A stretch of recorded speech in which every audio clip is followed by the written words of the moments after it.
Okay, sorry about that, everybody. Hello and good morning to you. This is another review from yours truly, Tabletop Junkie, for another tabletop review.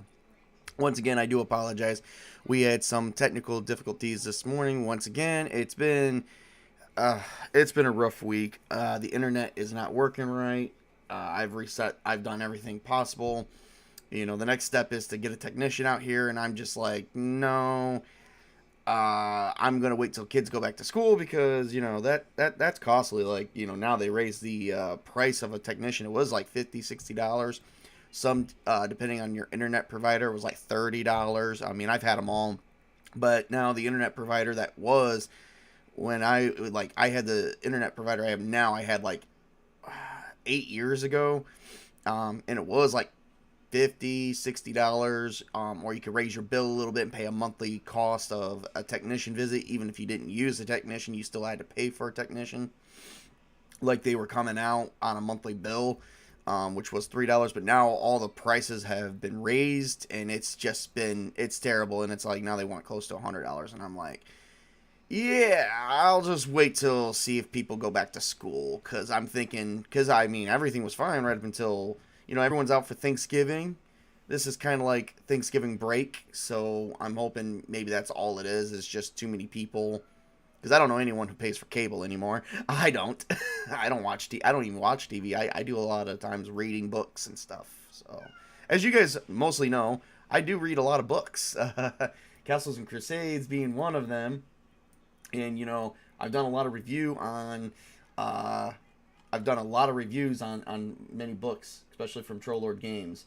So today we're doing a review on the Castles and Crusades book Character Classes, which at first I was kind of like about, but it was like I only paid $7 for it, or $8 with shipping. Well, actually it's only the PDF because the print version is not available, and so the print and digital combo is not available. Only the digital is available. $7. So I was like, yeah, you can't really lose out on that. I mean, maybe in some cases if you feel like it depends on the person. So I have gone through this book numerous times, and they have a lot of neat classes like Arcane Thief. Um, they have a Scald, an Archer, which you're thinking with a Ranger you wouldn't need that, but Rangers are more than skilled with just bows. But this like Archer is completely skilled with bows only. I mean, they do have a secondary weapon, but they got like different skills that would actually go with them using bows. Just downloaded a freebie containing the player's handbook and some fiction. Yeah. Um, they even have some of the classes from the player's guide.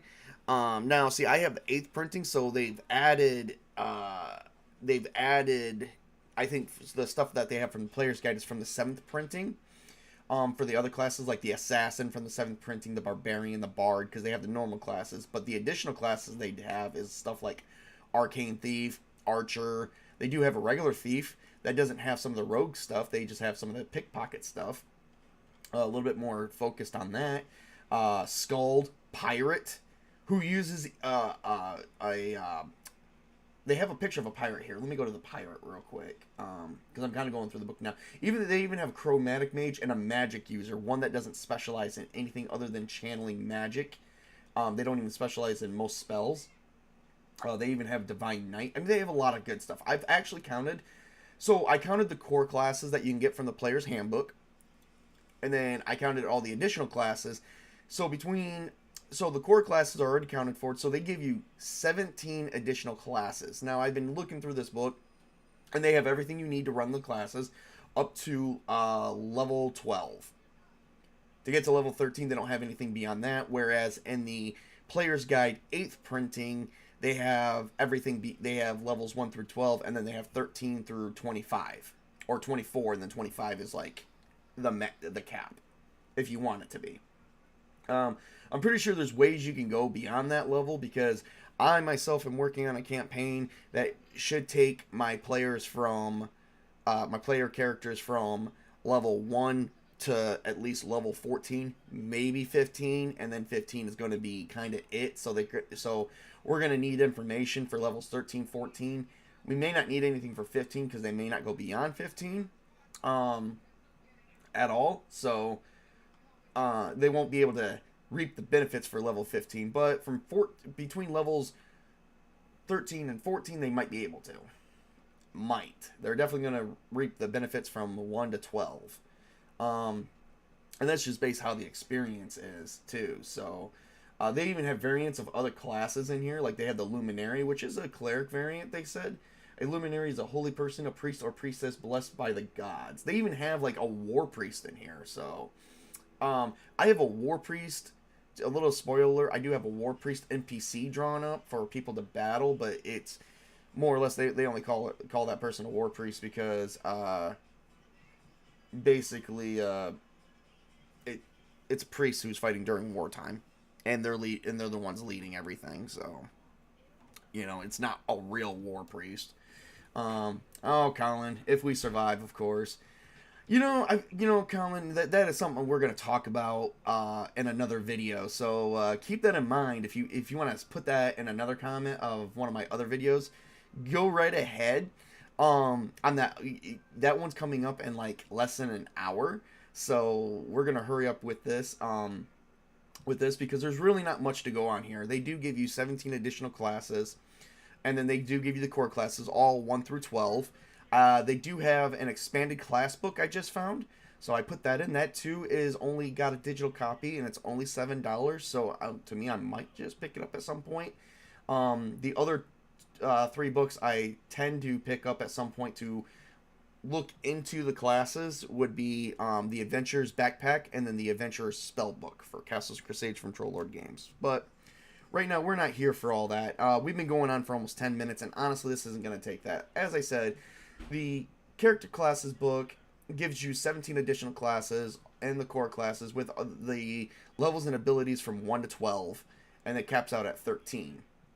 So, for something like this, if you're running low to mid-tier adventures, and you want to add in a different, you want to add in more than just the core classes, this book would be a good for a pickup. It really would. And for $7, you can't go wrong. So, and it's like delivered to you instantly. So, because it's only a PDF. So once you buy it, you can download it. I'm definitely going to be looking into some other things as well. Unfortunately, Troll Lord Games has, with me, they have a forever fan. I'm not going to go away. This is going to be my go-to game, and we're not going to go into why that is.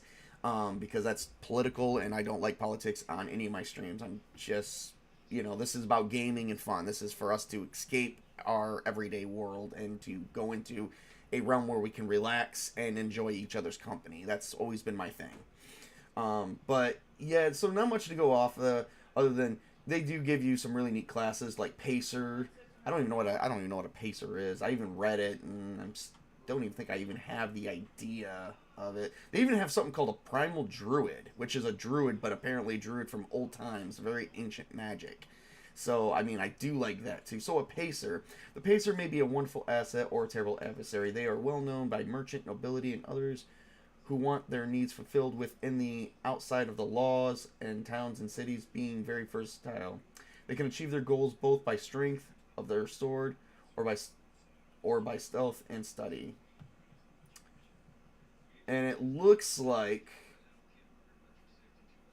they're basically a mix between a fighter and a rogue. Because they do have they have rogue abilities here. They have a lot of rogue abilities. But then they also... oh, yeah. They also have the ability to observe. If they observe an attack, and they observe you from attacking, they do gain bonuses to hit, damage, and tracking. So they do have some combat skills here, it looks like. Urban knowledge. Oh, okay. So, yeah. And I know a rogue doesn't get that hit dice. So, it gets the skills of a rogue, but it gets the hit dice of a fighter, because a fighter gets a D10 hit dice. So, and it doesn't have to deal, and it doesn't matter what they're wearing. They have the ability to use rogue abilities while wearing almost any kind of armor. They don't have any special limitations on armor, so that's actually kind of nice. So it's like if you want to be a combative rogue, a pacer is basically your class to go to. Can you give us a quick list of the extra classes?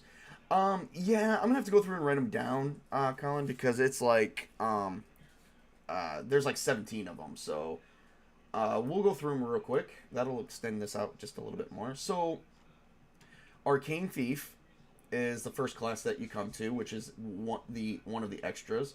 Archer is an extra class. All right, now I'm in the core classes real quick. So Arcane Thief and Archer are the first two. I'm gonna have to go through this very, very slowly because it's the format is okay. I mean, it's standard format, but it's not as well as the books, I don't think. But that's because it was only supposed to be kind of a reference to other classes.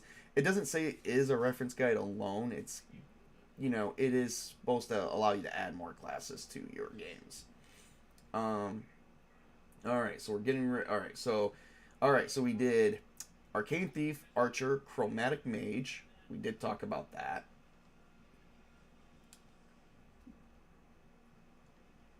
Divine Knight.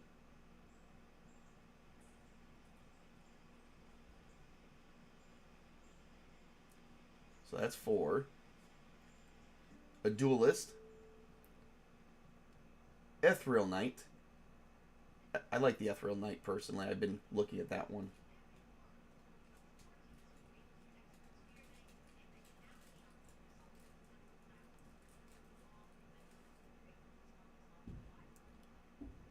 Still kind of going through the book here. Luminary. Magic User. So we're going to stop right here for a minute. So the Magic User is where magic lingers in a fabric of a world where it is woven into a curtain of life. And it looks like they're kind of like wizards and illusionists and other types of magic classes, only they can channel magic a little bit. They can do things on. Oh, and they don't cast spells. It's kind of like they have a primal use for magic. That's awesome.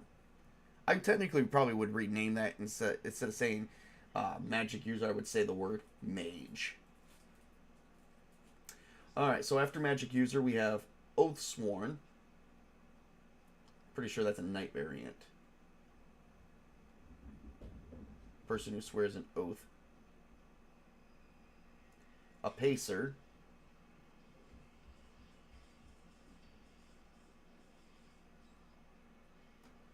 And we're still going. Primal Druid. We did talk about that one a little bit.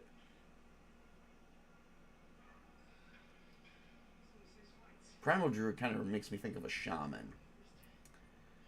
And then we have a pirate.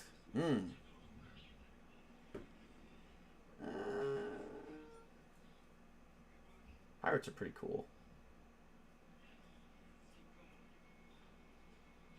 I wonder if at some point if you can add in guns. It doesn't say she has use of any guns, but then she has like a gun in the picture. The pirate does.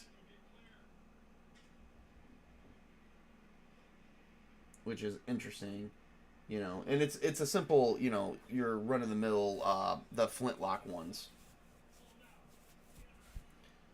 But I'm pretty sure it wouldn't be that hard to add in like guns for something like this anyway. But that for me that would be like later on down the road in an aged world that has developed that kind of technology. And the world of the Castles of Crusades game that I'm getting ready to run, that's going to take my players, that's going to be like 14 different parts before I end the campaign say, oh, that's it, they haven't developed that level of technology yet. All right, now we're moving down to the final ones, which is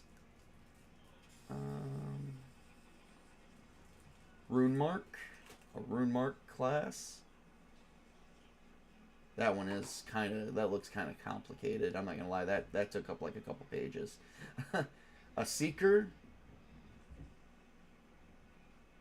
a Scald class. a thief class, which, like I said, that looks like to be a thief class. Looks to be a bit from a rogue and assassin like put together. So some of these like could be considered hybrid classes. And then warrior priest. And then that's it. Yep. And I think I counted 17 different ones. So that's the list. Alright, well, this has kind of gone on a little bit too long, I think, because, like I said, this book isn't very long, and it is all about classes. And they just cover the first 12 levels of each and every class, including the core classes. So we're going to show off some of the artwork here real quick, and to see if we can get people, going, hey, that looks awesome. So, oh, I got to do some cleaning up here in a minute. Where is my screen share? Alright, we're going to move into the screen share. Alright. So, character classes. Pretty good artwork there. It's by Steven Chenault, Davis Chenault, Matt Golden, and Jason Vey. And this is the Arcane Thief. I kind of like that. This is your Archer. Kind of like that. Kind of makes you think of a ranger, but literally their abilities is all, like, if you go through their abilities right here, it's all just using arrows. This is an assassin. That's in the player's handbook of both the 7th and the 8th printing. And then we're going to go to one more, and we're going to call it good, because I don't want to be showing off too much. This is Chromatic Mage. Chromatic mages come from all social strata and can be found in all positions of society. They are employed by powerful merchants, religious organizations, world leaders, or other powerful individuals whom they act guides and advisors to. Do want to take a look at that one. Chromatic Mage. Looks pretty cool. Let me guys show you guys the pirate real quick, though. We are going to skip to the pirate because I think the pirate's worth showing.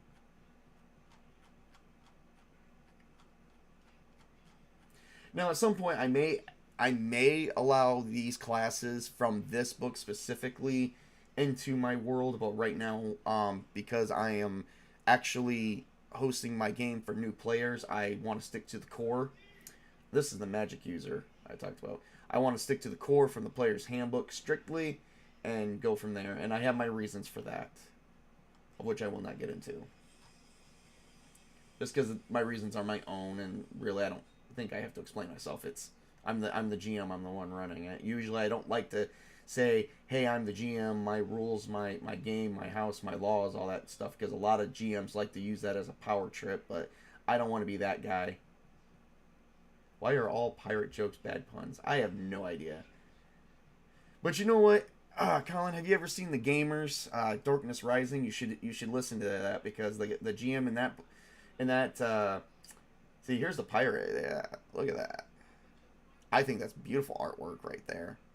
I'm glad they have a female, and this is like her class, her class stuff. So we won't be showing off any more of that. So, but yeah, if you guys have even watched Gamers Darkness Rising, there's a guy in there named Lodge. He's the GM, and he met a girl named Joanna, and she always asked, "What's with the pirates?" I'm gonna steal a line from him.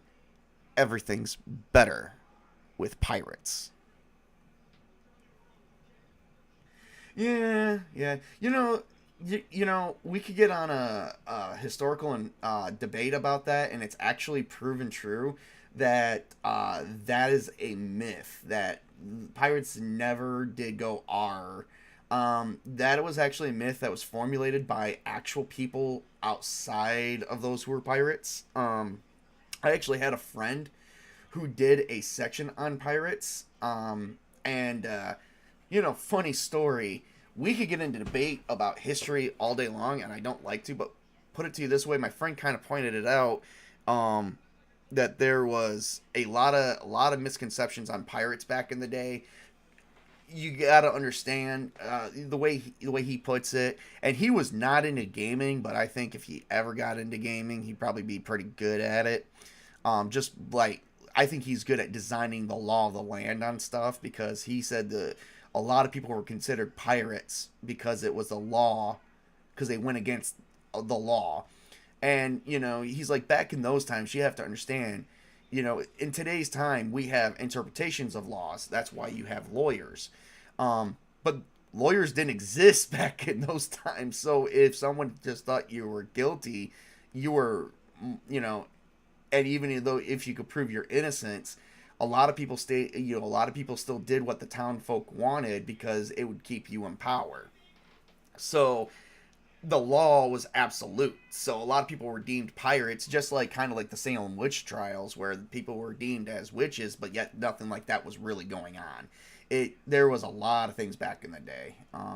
It's mainly due to the actor who played Long John Silver in the first talkie version of Treasure Island. That's how he played the character, and it just took. Yeah, it did. It did. And like I said, we're not going to talk about too much on history because a lot of people might be offended. Because truth be told, back in those times, hitting your wife to teach her a lesson because she was not being very wifey, in some points of history, was actually completely legal. If the husband can justify why he put his hands on his wife, the townfolk were okay with it. The judges were okay with it, and they looked at the woman and said, "Oh, you shouldn't have been bad." So there was a time, and then there was a time that was called the rule of thumb. Very offensive. The rule of thumb. I always hate that phrase because the rule of thumb actually came from someone who could take a stick and beat a woman as long as it was no thicker than their thumb. That was actually just some of our dark times in history. So, like I said, I had my friend who did this paper, and he actually found out there was evidence on an island that the women that were taken by the pirates was transported to an island, and they were catered to by servants that other pirates have taken. And so he actually did this paper that there was a few. Now it's like you can't marginalize what one group of pirates did because another group of pirates might have been completely savaged. Pirating was a big thing. Became a big thing when people didn't fit in modern society. Past is another country. They do things different there. I wish people would remember that. Yeah. The past itself is a totally separate thing. And it's like I said, he had this paper and he actually provided proofs and stuff. It was really enlightening paper. Oh, I have another basis for the rule of thumb, and it's all to do with archery. Oh yeah. It's like I said, past is the past. But yeah, we're not here to do history. We're here to do a review, which we did part of that. So everyone can just ignore the last 5 or 6 minutes of this. Other than that, so as far as my review is concerned, $7 is kind of a steal. You get the PDF, so if you want to spend it, you don't want to spend it, that's kind of up to you. It's not a must-need for anything other than it's a good read. I got it because I'm a GM. I'm always going to put more stuff in my games. I'm always going to allow, eventually, once I'm actually developing a world. The world is currently living, so that book is actually going to later on become useful to me. It's kind of just sitting right now collecting dust, but it's going to eventually, I'm going to crack it open and I'm going to say, hey guys, we're like in the third age of my world. If we ever make it that far. I plan on making it that far. I plan on being serious because Castles and Crusades is going to be my go-to medieval game. I'm going to be like, hey guys, we're in the third age. New classes have came out. And now we have flintlock, and traveling by ship is most common. So pirates exist, or skulls exist, or there's new types of religion out. Because there's actually, the war priest doesn't follow a particular deity. They follow the lower forms of the lower deities. And in my world, we only have a set of 20 deities, and they're all the core. So they would kind of be considered first generation. So a war priest class itself would not fit in my world because they would follow the lower forms, which would be considered the pantheons, just the ones below the gods. The gods, the pantheons. In some cases they are the same, in some cases they are not. They're all higher forms of higher power, granted, but they're ranked a little bit different. And right now, have some things coming out about that, but that won't be until like later on, much later. So right now with the game I'm designing, it's basically going to be, it's basically going to be the core classes, because in my world it's very early. So, all right. Well, that's everything I have. I rambled for about some useless stuff for a little bit longer than I wanted to. That's everything I have for today. Thank you for everyone who showed up. Colin, you've been my biggest supporter. I appreciate it. Anyway, for everyone out there and for everyone who's going to tune in on this video eventually, work hard, play hard, game hard as always, game on. Have some relaxation and just chill and have a great time out there, because life is rather short, and I always like to have fun. So enjoy your day.